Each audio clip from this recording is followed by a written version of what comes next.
Hey guys, I'm Natalie, and today I'm going to take you on a behind-the-scenes tour of Crowfall, the new game by ArtCraft Entertainment. So come with me.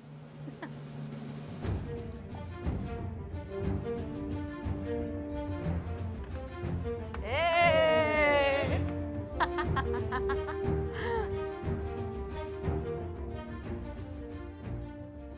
All right, Dave, so tell me, what do you do here? What's your role? Here I handle all the environment concepts and character concepts and oversee them.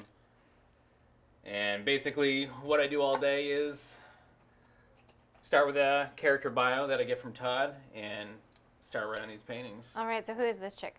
This is the female Templar. And basically when we started with her, we wanted a female knight class. Someone that looked very heroic, and part of her backstory is she wanted to avenge her parents' death, and so we wanted some kind of idea where she's sitting or like kneeling at their grave site and still looking very proud.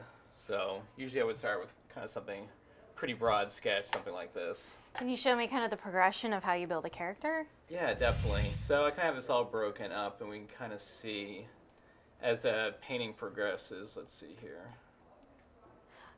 And wait, is this all done by hand? Yep. So we just use like the Wacom tablet here, and as the painting slowly builds up, I can kind of just build up layers where the color I want, and then it kind of goes back and forth.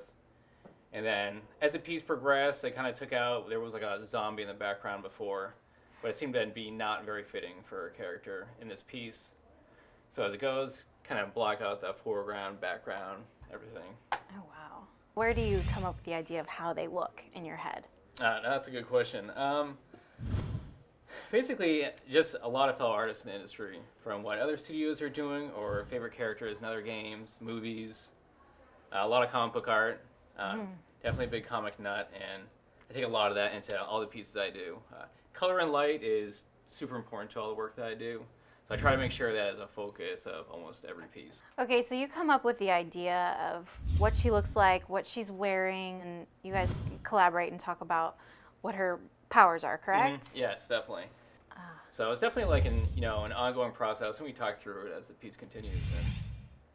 You know, something I'm seeing in all of these, it looks like there's like light or electricity like jumping off the page here. Like how do you conceptualize that and put it onto a screen? It's definitely something I try to think about when I'm trying to figure out the composition for a piece. Is I usually want at least one kind of blast of light hitting somewhere on it to kind of, so I want like your eyes to be focused on a certain area, and then maybe you start from there, and then you can kind of view the whole piece. So it's usually something so the piece can kind of work up close, and then the piece also works from a distance where it kind of wants to draw you in and look at it more. So I always find the light super important. Is it hard to ever come to an actual completion of a character? Do you always want to keep tweaking, or? That's definitely, especially as a role as a concept artist. Like we constantly have to work really fast. So a lot of these are just say a couple days worth of work. But you always want to. I could rework this over and over, but we usually don't have time. We have to keep moving on to the next piece. But usually we get to a place where they're definitely good enough. And, yeah. It's always hard to satisfy what an artist wants to get in these. And how many human versus animalistic characters do you have? That is definitely a process that's still being continued, but it seems like there is definitely a nice mix of animal to centaurs to humans to elves to large barbarians. So we're definitely going to have a nice mix. That is fantastic.